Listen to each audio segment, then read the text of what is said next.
这是我们6度简报团队为您搜集、总结的权威信息。加拿大简报：加拿大和中国互相踢掉对方的外交官。彭博社：在渥太华宣布一名中国外交官不受欢迎的人之后，中国以针锋相对的方式将一名加拿大外交官驱逐出其驻上海领事馆。这名中国官员被确认为驻多伦多总领事吴建民。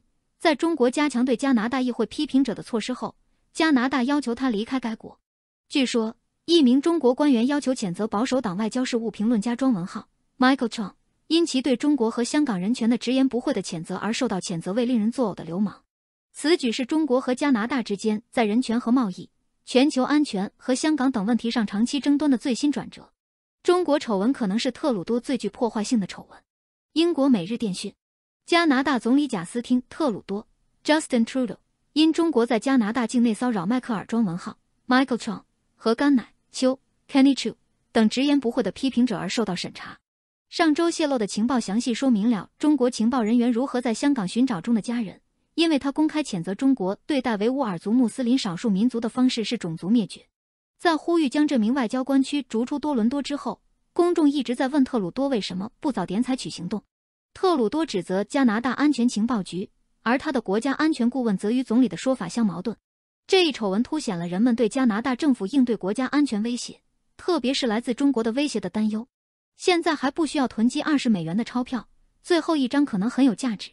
加拿大 CBC： 国王查理3世将取代女王的20加元钞票和硬币。据与据 Jewelry and Coins 的所有者杰里·法拉利 Jerry Ferrari 认为，与女王合作的旧20美元最终将超过面值。根据法拉利的说法，最后印刷的硬币将是最有价值的。他建议投资第一批未流通的收藏硬币套装，并预测查理斯的第一期纸币或银币，无论造币厂将发行什么，都将在未来变得有价值。新报告显示，小企业主表示，由于通货膨胀和工作与生活平衡不佳，心理健康情况下降。多伦多星报：根据加拿大商业发展银行的一份报告，加拿大企业家的心理健康在过去1年中显著下降，因为成本上升和工作与生活平衡不佳导致压力水准增加。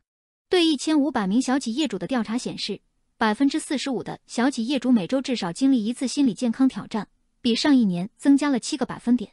超过一半的受访者认为通货膨胀是压力的来源，而 54% 的受访者表示，工作与生活平衡不佳会导致负面的心理健康结果。很少有年长的企业家寻求说明， 25% 的受访者认为心理健康服务的成本是获得服务的主要障碍。加拿大记者康妮·沃克 Connie Walker 因播客获得普利策奖。加拿大环球邮报：加拿大记者康妮·沃克 Connie Walker 因 Gimlet Media 播客被盗，幸存的圣迈克尔 Stolen Surviving St. Michael's 获得了普利策奖的音讯报道奖。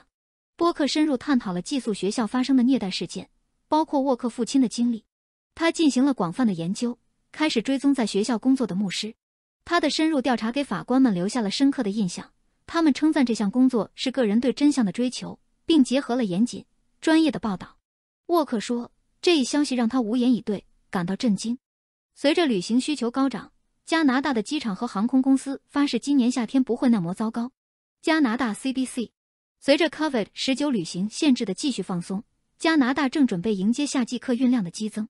然而，该国的机场旨在避免重蹈去年夏天的覆辙。大多伦多机场管理局 GTA 已经额外雇用了1万名工人，为预期的 80% 的常规夏季交通做好准备。根据 GTA 总裁兼首席执行官黛博拉·弗林特 Deborah Flint 的说法，今年预计 70% 的航班将准时起飞，而2019年为 75%。蒙特利尔机场预计在6月至8月期间将有600万乘客，与2019年接待量一样多。但是，预计会有高峰等待时间。在卡尔加里，航空公司飞行员协会的希捷航空飞行员可能会从5月16日起罢工。简单但高尚，时尚向成人方向迈出了一步。加拿大环球邮报：时尚的春季系列以更精致的服装为主，这些服装具有超大翻领和大胆的肩膀。新常态将舒适放在首位，宽松的精致剪裁是本季系列中的重要特色。Alexander McQueen 和 Lanvin 等设计师推出了宽大的折剪阔腿裤，采用柔和的绿色色调，同时使用高级材料，如 Saint Laurent 的皮革风衣，现在是终极时尚的弹性。向优雅但不受限制的服装的转变反映了时尚在严重的全球问题中日益增长的使命感。珍妮·克雷格破产，将关闭美国在加拿大的业务。加拿大 CBC 提供预制膳食和教练课程的减肥连锁店珍妮·克雷格 Jenny Craig 在经营40年后，正在美国和加拿大关闭，并可能在全球其他市场关闭。该公司拥有大约500家特许经营权，在修复业务的努力被证明是徒劳的之后，向美国和加拿大的破产法院提交了文书工作。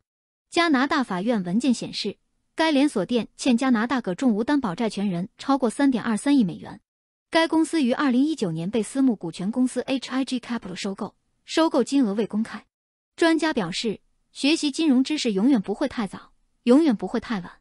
多伦多星报，金融知识至关重要，但许多加拿大人在没有学习金融知识的情况下长大。鼓励父母尽早教孩子如何管理资金，开设储蓄账户，展示如何用现金杂货购物和投资教育书籍。那些错过的人也可以从与财务顾问或银行家交谈，以及将时间投入可靠的在线资源中受益。当我的电脑坏了而我无法工作时，我的雇主可以强迫我休假吗？加拿大环球邮报，根据多伦多律师拉胡尔·索尼 Rahul Soni 的说法，在笔记型电脑故障后缺勤3天的员工不应该将休假归类为休假时间。在谈到安大略省的就业标准法时，索尼说，雇主可以在有限的情况下分配休假日，并且不能追溯性的强加这些假期。但是，员工必须有足够的带薪休假来支付所花费的时间，索尼说。律师苏珊娜·奎尔 Susanna Quayle 补充说，员工在出现任何故障后，应主动与老板寻求其他安排，以尽量减少离开工作的时间。慷慨而敬业的歌德·莱特富特俘获了加拿大的灵魂。多伦多星报，加拿大创作歌手戈登·莱特富特去世，享年83岁。作为一代年轻加拿大音乐家的灵感来源， Lightfoot 的歌曲感觉就像一位年轻音乐家的 DNA， 也是我身份的一部分。他的歌曲是从加拿大的角度出发的，这在那些年是不寻常的。他几乎成了加拿大的灵魂，加拿大是美国人和世界直到那时都不知道的。莱特富特写了爱情、孤独、铁路，甚至随着年龄的增长，他写了内省，就像他的歌曲道歉一样。他的产量简直令人惊叹。尽管他从未给这位年轻艺术家积聚智慧和鼓励的话，但他的善良给了他力量和前进的力量。对于一代年轻的加拿大人来说，莱特富特定义了加拿大。事实上，对于没有虚张声势或美国夸张的世界，他将这一切放在一个创造性的世界中。他基于自己的生活经历，直到今天仍在提供创造力。首次购房者激励措施的问题。加拿大环球邮报，加拿大总理贾斯汀·特鲁多 Justin Trudeau 于2019年推出的首次购房者激励计划旨在说明迁徙一代。该计划因未能实现说明10万加拿大人购买首套房子的目标而受到批评。房地产专业人士认为，该计划从一开始就注定要失败，因为它未能解决房地产的实际问题。经济记者马特·伦迪 Matt Lundy 分析了这些数位，并解释了为什么首次购房者激励计划未能达到预期目的。谁将赢了多伦多市长选举？查看最新投票结果。多伦多星报已经创建了一个在线民意调查跟踪器来监控成为下一任多伦多市长的竞争。该跟踪器显示来自一系列研究公司的众多民意调查的最新结果，以评估谁在2018年6月26日的选举竞赛中处于领先地位。谢谢收看加拿大简报。6度简报拥有全球数百家权威媒体的即时整理、翻译系统，专门为精英提供简报服务。